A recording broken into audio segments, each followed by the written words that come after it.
السلام عليكم ورحمة الله وبركاته. ازيكم يا حبايبي؟ عاملين ايه؟ يا رب تكونوا بخير وصحة وسعادة ان شاء الله. النهاردة هنعمل مع بعض باقي تفريزات الخضار. كنت انا عاملة جزء اول او في فيديو اولاني كده تفريزات الخضار، وده الباقي منه. فان شاء الله النهاردة هنفرز مع بعض شوية خضار حلوين كده هيكملوا معانا طبعا رمضان وبعد رمضان كمان. طبعا الخضار دلوقتي عشان احنا في وقت الشتاء بيبقى كتير وما شاء الله بيبقى حلو قوي. فهنبتدي كده نفرز مع بعض النهاردة ان شاء الله القرنبيط والجزر والبسلة والفاصوليا والكوسة، يعني شوية خضار كده ما شاء الله من الاخر. فياريت تتابعوا الفيديو للاخر كده ونقول مع بعض بسم الله. معايا كده 2 كيلو من الفاصوليا، طبعا انا غسلاهم كويس جدا وصفيتهم كده في مصفى زي ما انتوا شايفين ورجعت نشفتهم تاني. اهم حاجة في الخضار اللي هيتفرز ما يكونش فيه اي نقطة مية، يعني حتى لما نغسله نسيبه ينشف ونجففه كويس قوي عشان ما يبقاش فيه نقطة مية. وهنمسكه كده نقطعه بقى سواء تقطيعة كبيرة او صغيرة على حسب ما بتحبه. فانا امسك كده اتنين اتنين او تلاتة تلاتة كده واروح مقطعاهم مع بعض بالشكل اللي انتوا شايفينه ده كده.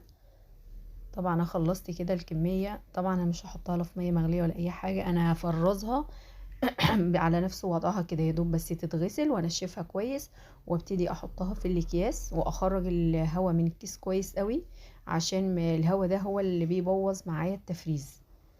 ماشي بالشكل ده طبعا كده. احط كل حبة في كيس وابتدي كده اطلع الهواء من الكيس واروح ربطه كده من فوق وابتدي اروح مسوية الخضار في قلبي كويس. طبعا اهم حاجة في التفريز ما يبقاش الكيس فيه هواء خالص، ولا كمان اي خضار معانا يبقى فيه اي نقطة مية. نبتدي كده نربط الكيس من فوق ونروح مسويين فيه الخضار عشان لما اجي احطه في الديب ما يبقاش واخد معايا مكان ويبقى بالشكل ده كده. طبعا نخش في التفريز اللي بعده وهو الكوسة. الكوسة دي معايا 2 كيلو، طبعا انا غسلتهم كويس قوي وبرضو نشفوا معايا كده. وهبتدي طبعا اقشرها. في ناس بتفرز الكوسة بالقشر بتاعها عادي، يعني كل واحد زي ما يحب، انا بحب اقشرها. فانا هقشر كل الكمية كده معايا. طبعا بعد ما اقشرها مش هغسلها لان انا خلاص غسلتها في الاول، غسلتها ونشفتها كويس.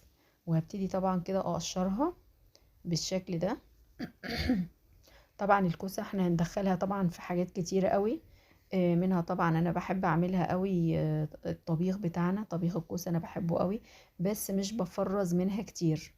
يعني هي كمية، هي الاتنين كيلو بتقضي معايا الوقت كله وخلاص على كده مش بجددها تاني. وطبعا في كوسة بالبشاميل، يعني الكوسة داخلة في حاجات كتيرة قوي. وابتدي كده اعملها دواير. طبعا الاتنين كيلو طلعوا لي الطبقين دول حلوين قوي ما شاء الله. فابتدي طبعا احطهم كده في الاكياس بالشكل ده.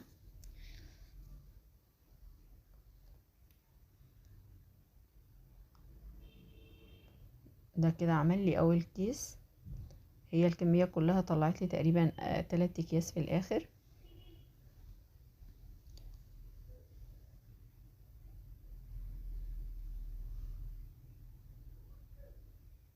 بالشكل ده كده. هبتدي بقى طبعا اخرج الهواء. اهم حاجة ان انا اخرج الهواء كويس طبعا، واربطه كده من فوق واروح مسوية الخضار او الحاجة اللي في الكيس، اسويها كويس عشان بس ما تاخدش معانا مكان بالشكل ده كده.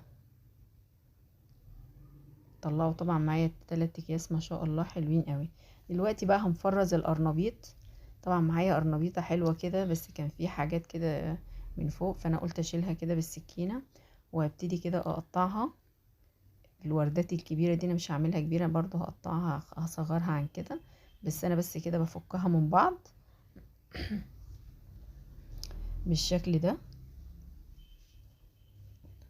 طبعا انا وانا شغالة معاكم كده مجهزة طبعا حلة على النار فيها مية بتغلي عشان هننزلهم فيها. هبتدي كده اصغر كده القرنبيط شوية. طبعا طلع لي طبق برضو ما شاء الله حلو قوي. القرنبيطة دي كانت ب10 جنيه. ماشي. طبعا معايا حلة كده فيها مية سخنة، حطيت بس فيها كده شوية كمون وهبتدي بقى انزل القرنبيط. طبعا القرنبيط مش هنسويه زي ما بنعمله في وقته، لا طالما تفريز يبقى هنسويه نص سوا او كمان ربع سوا. يعني انا مش هخليها اكتر من 10 دقايق، 10 دقايق بالظبط من بعد ما المية بتغلي، بعد ما يكون نزلت القرنبيط، وهروح مطلعاه. طبعا كده كان عدى ال10 دقايق وهطلعه بقى. طبعا بطلعه بدري عشان في الفريزر الحاجات بتكمل سوا، يعني الفريزر بيسوي الحاجة شوية. ماشي. طبعا هما كده هم كنت طبعا غسلتهم بمية باردة وبردوا معايا خالص، لازم استنى اما يبردوا ويجفوا من اي مية، يعني كانوا ناشفين معايا. وابتدي طبعا كده اجيب اطباق وارصهم بالشكل ده كده. حبيت بقى اعملها حلقات ماشي، حبيت اعمله صينية كده، صينية قرنبيط ماشي، اعمله قراص ماشي، يعني برضو هيظبط معايا اكلتين تلاتة. ممكن لو الاطباق صغيرة استخدم منه طبقين.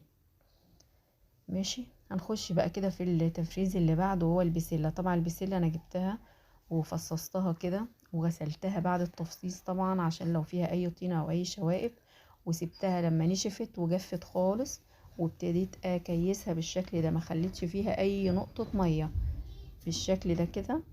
وابتدي طبعا احط كل حبة في كيس. طبعا انا مش هضيف الجزر مع البسلة، لان طبعا الجزر بيبقى ليه درجة سوا والبسلة ليها درجة سوا تانية خالص. البسلة بتبقى عايزة درجة سوا اكتر، فانا بفرز البسلة لوحديها والجزر لوحده. ماشي. طبعا خرجت الهواء وبدأت طبعا اقفل الاكياس كده بالشكل ده. ماشي. وهبتدي كده اساوي الخضار في قلب الكيس. طبعا طلعوا معايا ما شاء الله 5 اكياس حلوين قوي. هنخش بقى في التفريز اللي بعده. معايا هنا كده بقى 2 كيلو ونص من الجزر.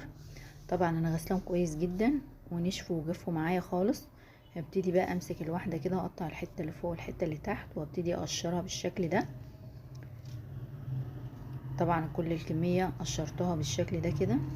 وهبتدي بقى اقطع التقطيعه الكبيره دي عشان لو احتجت الجزر ده في شوربه او في عدس، يعني التقطيعه الكبيره دي بتبقى حلوه قوي ليه. ماشي. بالشكل ده كده.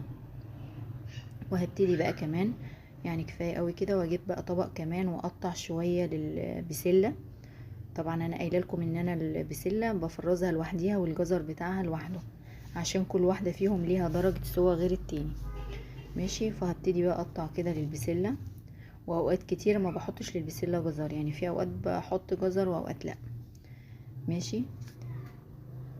فابتدي كده بقى اقطع شويه حلوين للبسله. طبعا قطعت ده خلاص كده للشوربه وللعدس، وقطعت المبشورين دول لو عملت سمك او شويه سلطه، والرفيعين دول عشان البسله. وهبتدي بقى كده اعبيهم في اكياس. خلي بالنا برضو ان احنا نخرج الهواء من الكيس عشان ما يكونش في اي هواء، عشان ما يبوظليش التفريز. بالشكل ده كده. ماشي. وشوية دول كده هحطهم في كيس لوحديهم، ولما عاوز هاخد منهم بالشكل ده كده. يعني عملوا معايا 4 اكياس وكده حلوين قوي ما شاء الله. طلع الهواء كده ونروح قافلين الكيس من على الحرف ونفرد الجزر كده. ما شاء الله طلعوا معايا حلوين قوي. 4 اكياس. نقفل الكيس وكده نبقى خلصنا الجزر. نخش بقى في اللي بعده. هنعمل مع بعض الاكياس بتاعه الشوربه، شوربه الخضار. طبعا انا معايا طبق فيه شويه فاصوليا، وطبق فيه بسله، وطبق فيه جزر، وطبق فيه كوسه. هنبتدي بقى ناخد كده من كل طبق شويه ونحطهم كده في الكيس مع بعض لشوربه الخضار. واوقات كتيره قوي بعمل شوربه الخضار ومعاها لسان عصفور برضو بتبقى حلوه قوي. طبعا الكيس ما شاء الله شكله حلو قوي، الالوانات اللي فيه شكلها جميل. هما في الاخر طلعوا معايا 3 اكياس بالظبط.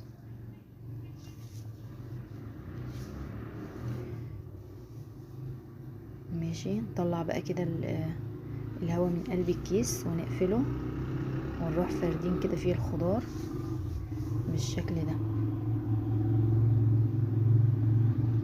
هو انا مش بحب افرز كتير، بس بصراحة التفريزات برضو بتفيدنا، وخصوصا بقى في رمضان كمان عشان الوقفة.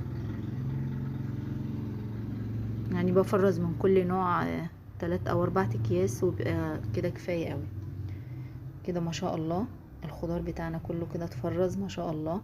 فرزنا طبعا مع بعض البسلة والجزر والكوسة والقرنبيط، يعني شوية تفريزات حلوين قوي وهيرحمونا من الوقفة طبعا في رمضان. يا ريت بقى اللي اول مرة يشوفنا يعمل اشتراك في القناة ويفعل زر الجرس على كلمة الكل، عشان كل اشاراتنا الجديدة توصله بإذن الله. ويا ريت بقى تدونا لايكات كتير، يعني انا تعبت في الفيديو فعلا، فيا ريت تفرحوني باللايكات الكتير، وان شاء الله ربنا يجعلها كده بإذن الله سنة حلوة ومبروك علينا يا رب، وكل سنة وانتم طيبين. السلام عليكم.